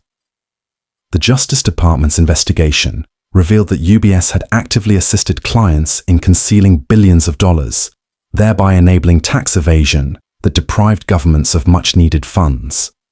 The hidden money was not just about wealth, but about the lifeblood of public services, including schools and hospitals, the very foundation of democratic societies. Beyond the horizon, this scandal revealed a complex dance of compliance and defiance. UBS had constructed an intricate system to skirt around laws. Lawyers, bankers, and advisors worked quietly to devise ways to cloak ownership, using numbered accounts and complex financial instruments. For those who placed their faith in secrecy, Swiss banks became a promise, one that shadowed legality with silence. Amid the chaos, this quiet betrayal echoed far beyond the polished marble halls of Zurich. The fine imposed on UBS was a staggering $780 million, one of the largest ever levied against a bank for tax-related offences. Yet, this sum, while monumental, was but a small fraction of the wealth that had slipped through the fingers of the law. As the world awakens to the implications of such betrayals, the human cost becomes increasingly clear. Governments around the globe, particularly in the United States, lost billions in revenue. These losses meant cuts to vital social programs and infrastructure projects. The fabric of democratic governance, dependent on fair taxation, frayed silently in the background. In the gentle hush of the morning, one can almost hear the ripple effects. The veiled fortunes kept hidden had real consequences. Children's education was compromised, healthcare systems were strained, and public services were underfunded, all because of a vault's silence, a bank's refusal to break its code of discretion. With each passing moment, questions lingered. How could such a system persist? How did centuries of Swiss discretion become entangled with global financial misconduct? The UBS case was not an isolated failure, but a symptom of a deeper, systemic rot. A culture where profit often outweighed principles, and secrecy became a shield for the powerful. As the sun rose over the hills, the fallout from UBS's collapse was felt far beyond Swiss borders. The case sparked renewed calls for transparency and reform, urging a re-examination of banking laws and international cooperation. It exposed the delicate balance between privacy and accountability, a balance tipped precariously by unchecked discretion. In the stillness of nights that followed, the echoes of this scandal reverberated through banking halls worldwide. UBS's admission of guilt marked a turning point, signaling that even the most guarded vaults could no longer escape scrutiny. The fortress of silence, long thought impregnable, had cracks. The story of UBS reminds us that beneath the polished image of Swiss banking lies a fragile web of complicity and risk. It speaks softly of a world where shadows sometimes protect not only privacy, but injustice. And in this quiet moment, as eyelids grow heavy, we are left to wonder how many other secrets still lie hidden beneath the Alps' serene peaks. As the world lingered in quiet reflection on long-held secrets, a softer but persistent ripple, began to stir. Hervé Falciani, a quiet guardian turned whistleblower, moved gently through shadowed halls of HSBC in Geneva. Between 2008 and 2015, he gathered a silent treasure, not gold or jewels, but whispers on paper, 130,000 names hidden in the bank's deep vaults. This list was no ordinary ledger. It held stories of fortunes tucked away, places where money slipped past governments, leaving emptiness in its wake. Falciani, who would later be called the Snowden of tax evasion, carried these stories beyond the walls designed to keep them silent. Beyond the glow, the leak spread slowly but surely, revealing a web woven through decades, accounts concealed from the eyes of those owed their share. Governments awoke with a quiet startle, realizing that the world they trusted had long harbored shadows beneath its calm surface. The names spoke of wealth not declared, of power shielded by a silence older than the mountains that cradled the vaults. In those still moments, as the dust settled from previous revelations, this new truth softened the fortress of secrecy. The whispers grew louder, threading through halls of justice and corridors of influence. With each passing moment, questions bloomed like fragile flowers in winter. How much silence could a system bear before the weight became too heavy? When does protection cross into complicity? The gentle unveiling stirred more than just curiosity. It disturbed the quiet comfort of untouchable privilege. As the world awakens after the quiet, somber nights, HSBC found itself under scrutiny, unlike it had been before. The bank's walls, once thought impenetrable, showed the faintest cracks. Falciani's act was a quiet defiance, a reminder that even the deepest secrets might eventually come to light. As the sun rose over the hills, painting the landscape in soft light, the story of those hidden accounts became a symbol, not just of evasion, but of awakening. It revealed that behind the polished veneer of wealth lay fragile human truths, lost opportunities, deprived communities, and unsettled balance. In the coolness of nights to come, the echo of this quiet revolution would continue to ripple. Falciani's courage, calm yet resolute, reminded the world that silence is never absolute and that even in the deepest shadows, a single light can cast a long beam of hope.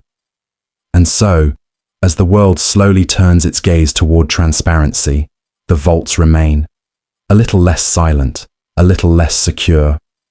Yet, the delicate dance between secrecy and justice goes on, swaying softly beneath the stars, whispering its endless questions. In the cool of the midnight air, the world quietly turns. New whispers emerge beyond the horizon, tales hidden deep within the mountain vaults of Credit Suisse. The Swiss secrets leak revealed something vast and unsettling. More than 18,000 accounts, holding over $100 billion at their peaks, quietly harboring the wealth of many whose shadows stretch across the world's darkest corners. Among these accounts were not mere numbers or faceless holders, but names carrying weight and stories drenched in controversy. Rodoljub Radulovic, for instance, appeared in these ledgers, a high-ranking figure within one of Eastern Europe's largest cocaine smuggling cartels. His name often surfaced alongside Darko Saric, the notorious Serbian drug lord whose influence sprawled across borders.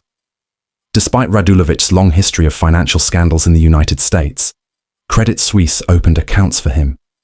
Over €3 million passed through these accounts, tainting the silence of Swiss discretion. Serbian prosecutors spoke softly but firmly about these transactions, an undercurrent of illicit money weaved through the bank's vaults.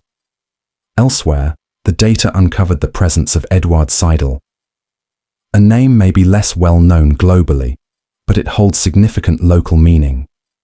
He once held a top executive position for Siemens in Nigeria, and his accounts, containing tens of millions of Swiss francs, remained open long after allegations of bribery scandal first surfaced.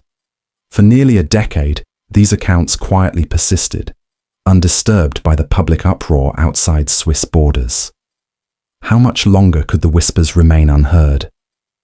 The story took another darker turn with Müller Konrad Billy Rautenbach, a mining magnate with a brazen reputation. He openly boasted of his willingness to bribe his way to the top. He found himself sanctioned by both the United States and the European Union.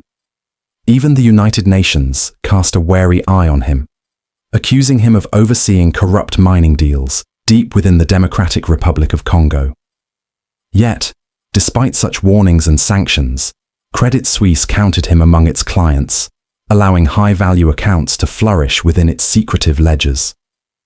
Each name was a thread in a tapestry of silence that spoke of power, privilege, and a broken system. These were not isolated stories, but symptoms of a greater malaise within an institution that held itself as a guardian of privacy and trust.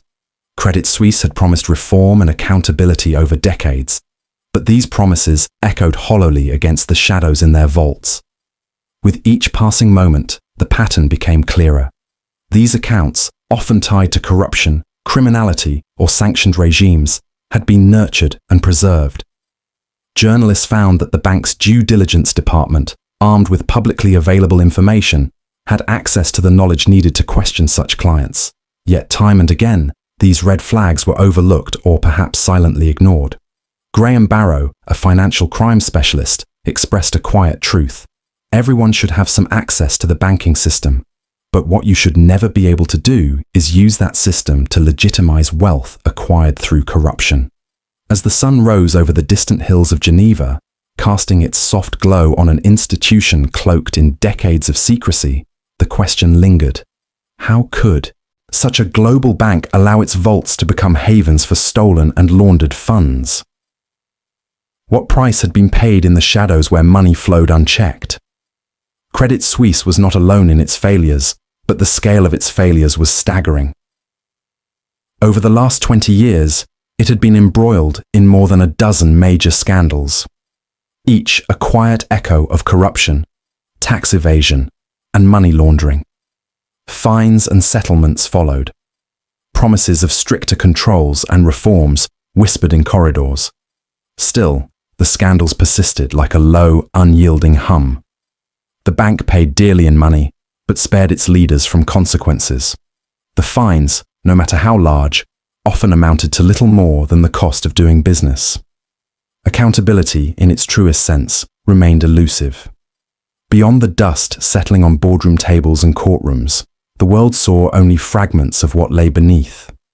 However, the Swiss secrets leak provided a rare glimpse behind the curtains. A moment when journalists from 39 countries united to expose what had long been protected by the Swiss veil of silence. Among the swirling fog of secrecy, the names of Radulovic, Seidel, and Rautenbach emerged like flickering stars. Reminders that behind every anonymous account, there is a story. Some are filled with pain and injustice, others with greed and defiance. And so, as the eyelids grow heavy and the night embraces the earth, one wonders. When the silent guardians of wealth shelter those who profit from the suffering of others, what hope remains for justice? When promises of reform are met with the same shadows repeating, how long before the silence itself is broken? As the night stretches softly across the valleys and the stars begin their silent watch, a gentle breeze carries stories from the hidden chambers beneath the mountains. Stories of a place where wealth whispers and shadows linger, where trust and secrecy mingle and the quiet hum of money moves unseen. Beyond the peaks of the Alps, Credit Suisse held secrets that the world would only later uncover. With each passing moment, the veil slowly lifted. Credit Suisse's vaults held over 18,000 accounts, valued at more than $100 billion at their peak. But these accounts were no ordinary savings.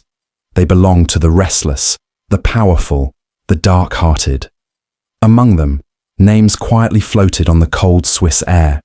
There was Radoljub Radulovic, a man known to few, but whose deeds echoed loudly in far-off lands. A high-ranking member of one of Eastern Europe's largest cocaine cartels, led by the infamous Darko Saric.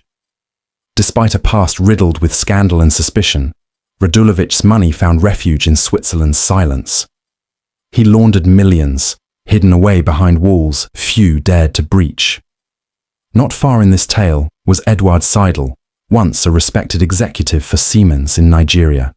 His accounts, laden with tens of millions in Swiss francs, stayed open even as whispers of bribery scandals swirled around him.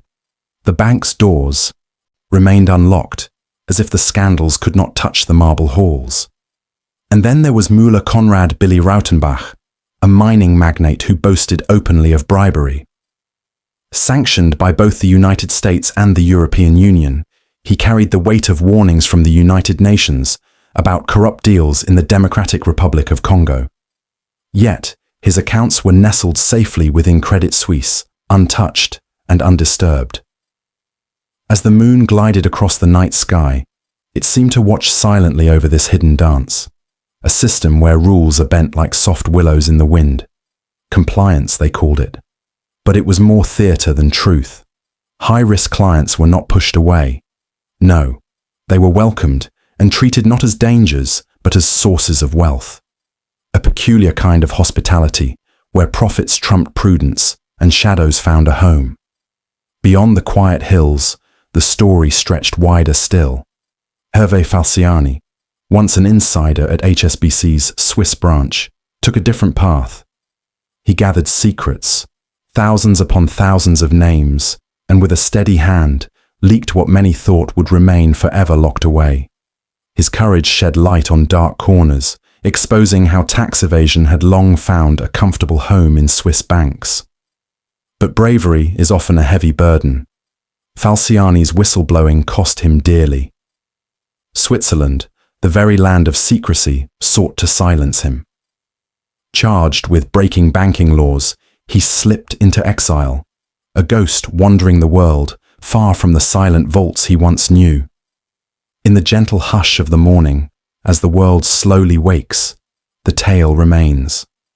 A place where the gleam of gold masks the quiet complicity of silence. Where those sworn to guard trust sometimes choose profit over truth. And where those brave enough to speak risk everything.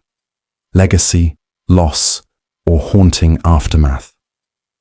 In the quiet sweep of the night sky, as the stars blinked softly above the silent Swiss mountains, the story of Credit Suisse's fall whispered gently through the valleys. It was the year 2023, a year that bore witness to the slow, soft crumbling of a giant once thought unshakable. The shadows lengthened, and in the stillness of those long alpine nights, secrets long buried began to seep through the cracks. As the world turned in its gentle rhythm, a storm of revelations gathered strength beyond the horizon. The Organized Crime and Corruption Reporting Project, OCCRP, alongside a vast network of investigative journalists, peeled back layers of silence that had guarded one of Switzerland's most important banks.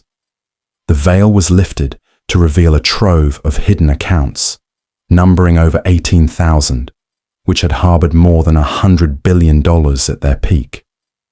These accounts were not just numbers in a ledger. They were vessels of dark and storied tales. Drug lords, human traffickers, sanctioned regimes, and officials tangled in corruption. With each detail uncovered, the quiet confidence in Credit Suisse began to waver. The bank, once a pillar of trust and Swiss reliability, stood exposed in the soft glow of public scrutiny. The gentle hush of the morning was broken by the steady drip of scandal as names and sums surfaced, casting long shadows across the marble halls of the institution. This was not just a breach of privacy, but a fracture in the very soul of the Swiss banking tradition. Among these stories was one that lingered like a heavy fog. A Venezuelan oil minister with $10 million tucked away in a Swiss account. At the same time, his homeland grappled with famine and despair. The cold gleam of his fortune stood stark against the barren tables and empty bowls of his people. The bank's silence in harboring such wealth whispered a haunting tale of imbalance, luxury sitting side by side with suffering. The weight of these revelations pressed softly but unrelentingly on Credit Suisse. The bank's leadership moved in whispered meetings behind closed doors where the light rarely reached. They tried to mend a foundation cracked by years of complicity, yet the past clung to them like morning mist in the mountain air. Decades of turning blind eyes, of profits placed above principles, had woven a tapestry too tangled to unravel quickly. Investors, once steady as the Swiss clockwork, began to retreat quietly. Confidence ebbed away, slipping through fingers like fine sand. With every report and every exposed account, the bank's stronghold weakened. Regulators murmured stern warnings, and the global financial community watched as a giant slowly bent beneath the weight of its own shadows. The fall was not sudden. There were no crashes or clattering sounds in the night. Instead, it was a gradual fading, like the last notes of a lullaby trailing off into silence. The collapse unfolded like the melting of ice beneath the early spring sun. Soft, inevitable, and deeply sad. The legacy of Credit Suisse, built over centuries, was crumbling into quiet dust, leaving behind echoes that stretched far beyond Swiss borders. As the mist settled in the cool morning air, the questions whispered in the breeze. How many more secrets slumbered in those vast vaults beneath layers of secrecy and silence? How much harm had been done when those entrusted to protect wealth allowed it to become a refuge for the world's most dangerous? And who, in the end, watches the watchers? This fall was a reckoning not just for a bank, but for a system built on a delicate balance between tradition and transparency.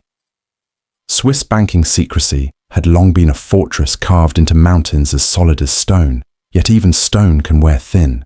The quiet strength of those vaults had concealed more than riches. It had hidden shadows that stretched across continents. Credit Suisse's journey from a symbol of Swiss precision to a cautionary tale unfolded slowly in the global consciousness. It reminded the world gently that no fortress, no matter how enduring, could forever shelter those who choose silence over accountability. The grand empire of finance, once secure, was now a whispered memory in the stillness of the night. As the sun began to cast its first golden rays over the Alpine hills, painting the sky with soft pastels, the quiet aftermath settled in. The world awakened to a changed landscape, one where trust had been shaken and shadows had found their light. The legacy of Credit Suisse remained, not as a monument of strength, but as a soft echo of lessons learned too late. And in that soft glow of dawn, as eyelids grew heavy and hearts pondered the fragile nature of power, a gentle question floated on the breeze. When those sworn to guard the vaults fall, who will then hold the keys? In the quiet moments before sleep, this question lingers, soft, profound, and unanswered.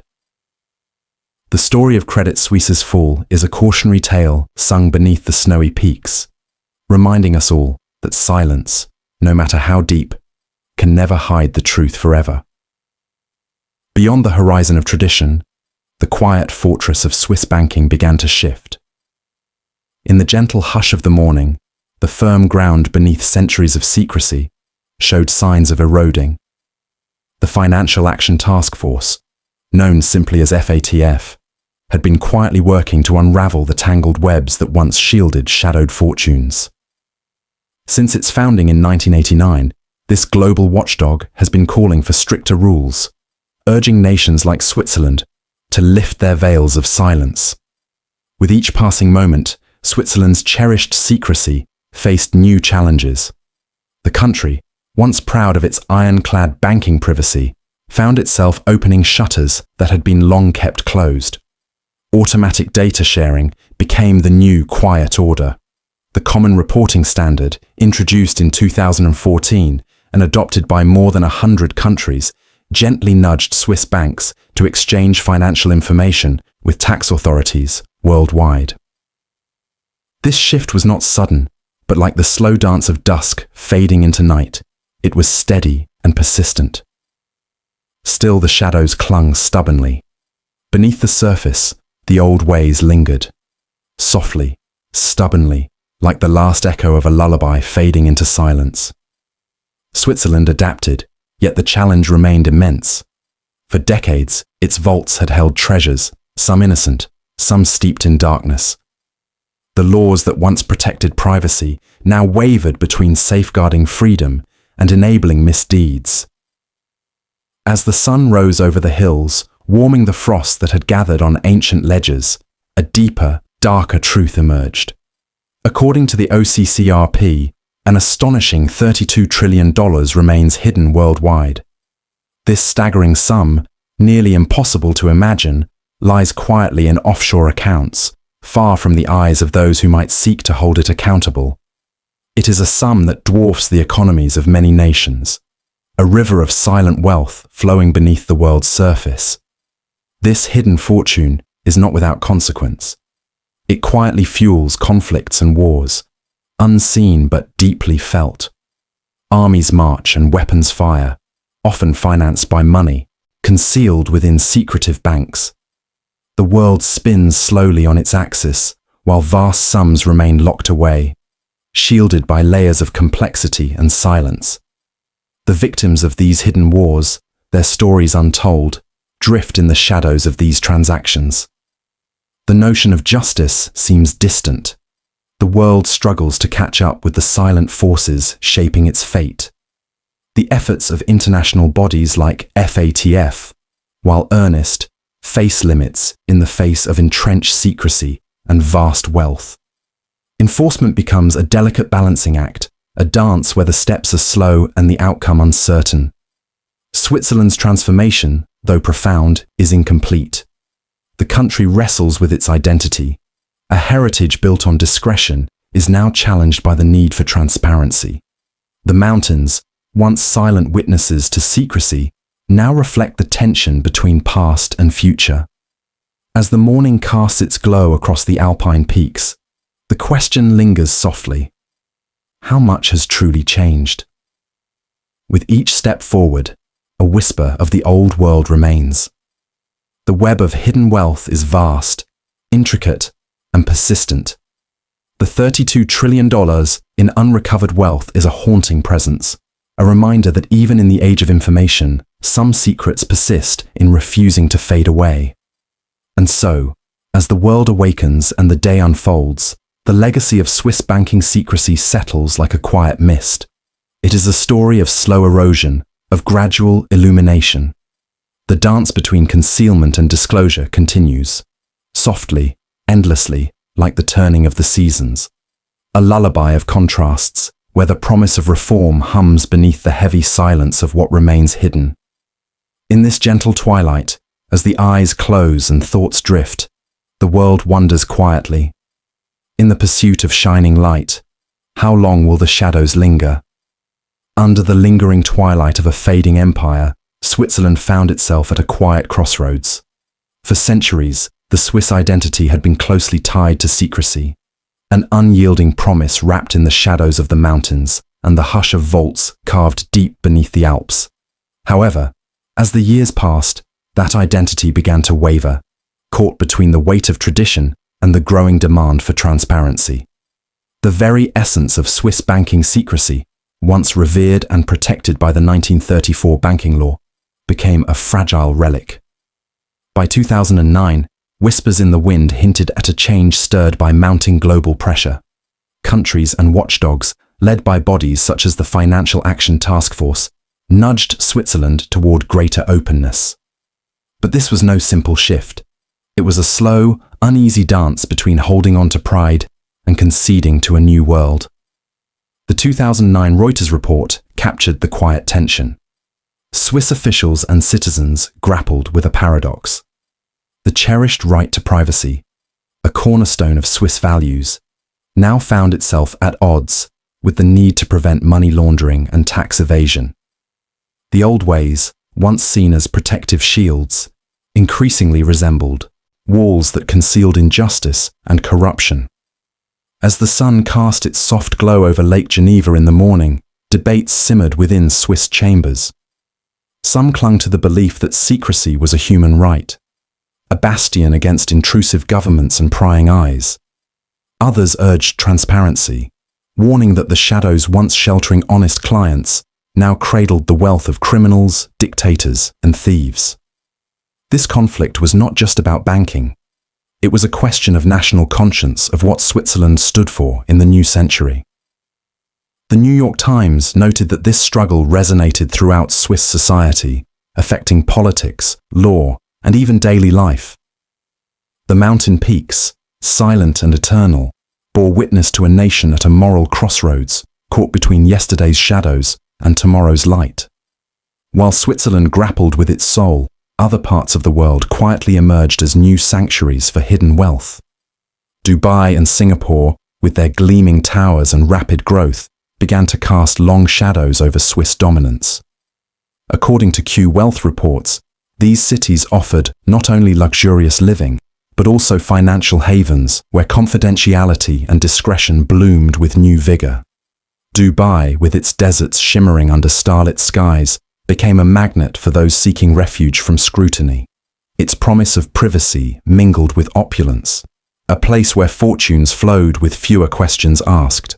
Singapore, too, carved out its niche, blending strict governance with a subtle understanding of wealth's delicate needs. As the world became aware of these new players, Switzerland's grip began to loosen. The ancient fortress of banking secrecy no longer stood alone. Modern havens, with their gleaming facades and international reach, quietly welcomed those whose fortunes once found shelter in the alpine shadows. Yet, beneath this global shift lay a haunting question, one that lingers softly like a night breeze through pine trees. When secrecy serves the dangerous, who guards the guardians? The question holds weight in the stillness of nights, pressing gently on the conscience of those who watch from behind desks and in quiet offices. It echoes in halls of power and whispers through quiet villages where the true cost of hidden wealth unfolds far from the bank vaults.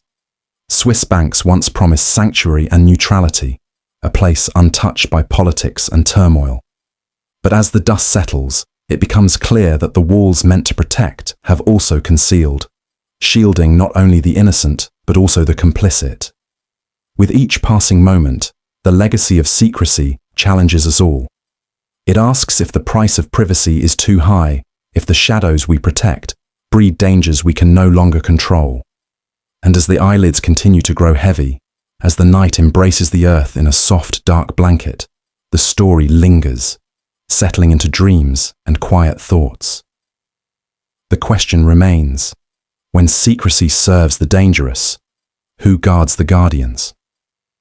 The tale of Swiss identity is not one of endings, but of gentle transformation. A country whispering to itself caught between the quiet past and an uncertain dawn.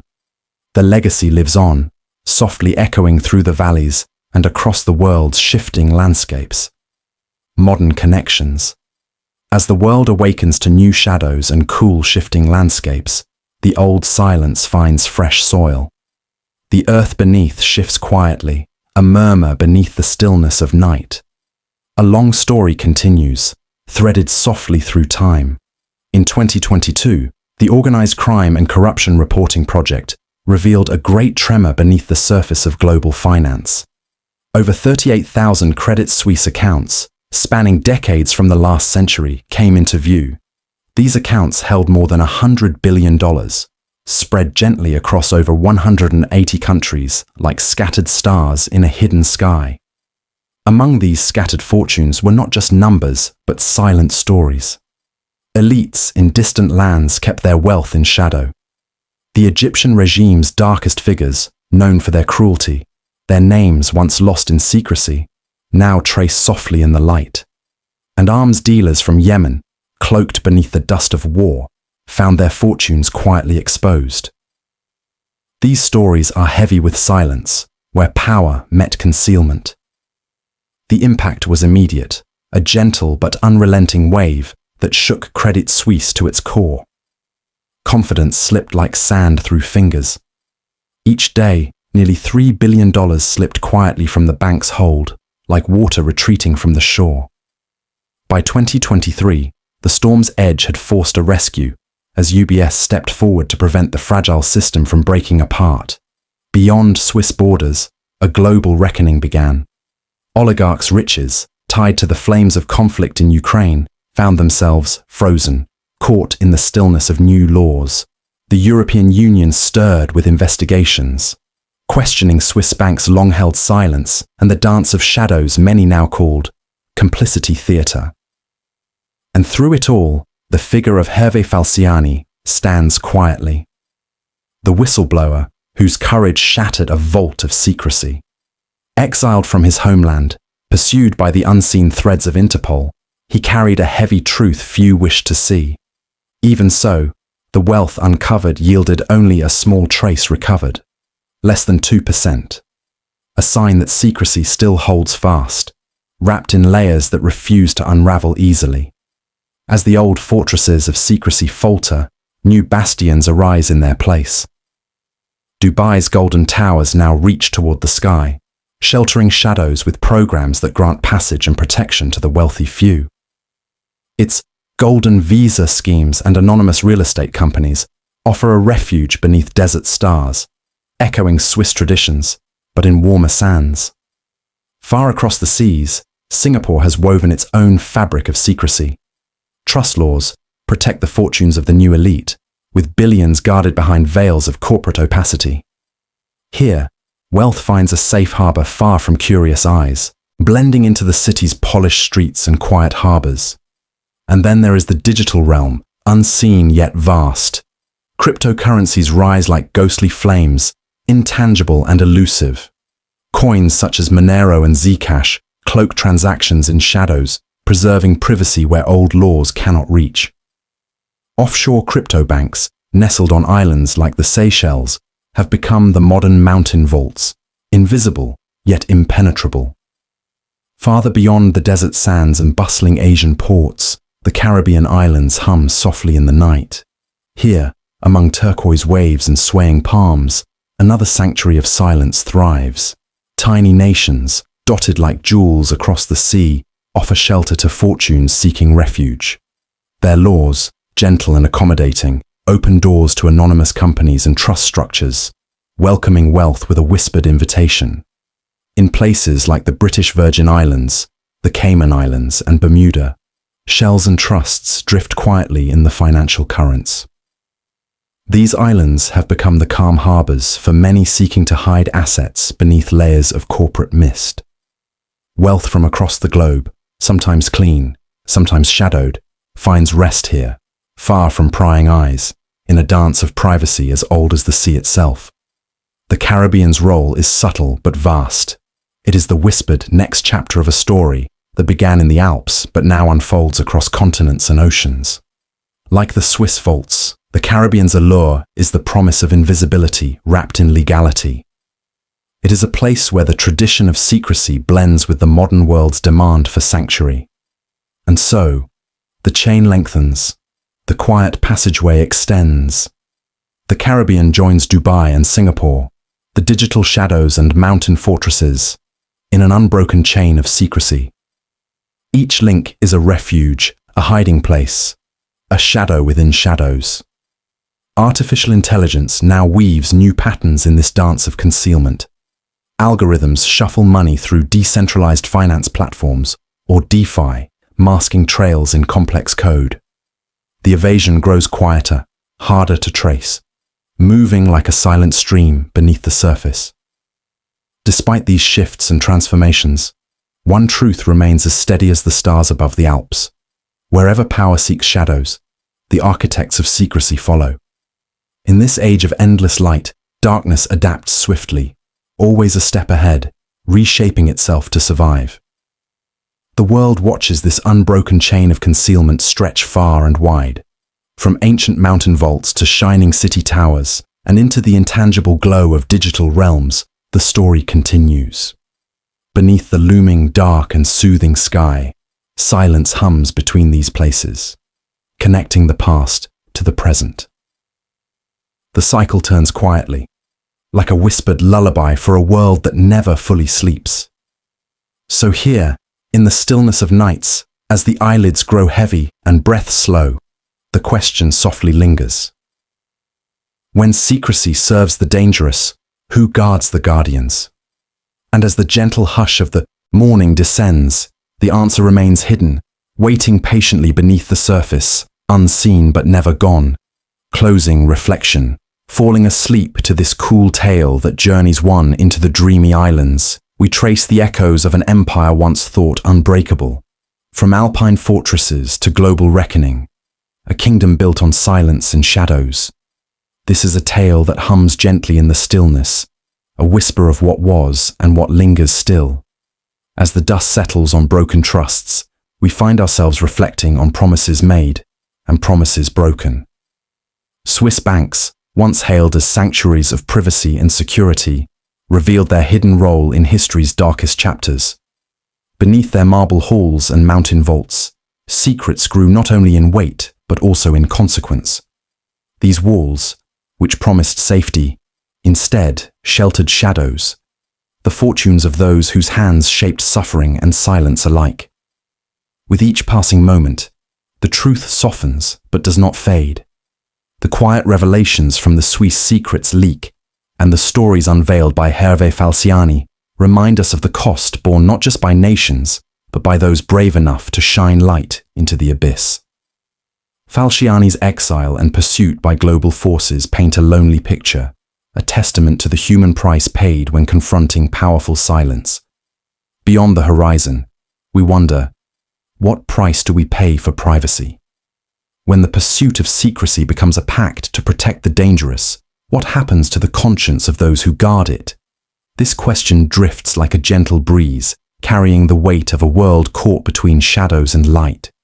In the gentle hush of the morning, as the sun rises over the hills, casting its soft glow, the empire built on silence seems fragile yet enduring. The secrets may have diminished, but they never vanish completely. They linger like mountain mists, elusive, quietly shaping the world beneath. As the eyelids grow heavy and the night deepens, we are left with a soft contemplation. The fortress of secrecy, once impregnable, now faces the dawn of reckoning. But the shadows are patient, and their roots run deep. From the serene peaks of the Alps to the gleaming towers of modern cities, the story unfolds. And as the world turns, we ask again, in whispers meant only for the night, in our pursuit of privacy, did we lose our conscience? The dawn over the Alps breaks slowly, secrets diminished but never fully gone, resting quietly beneath the light, waiting for another night. Rest easy, sweet dreams.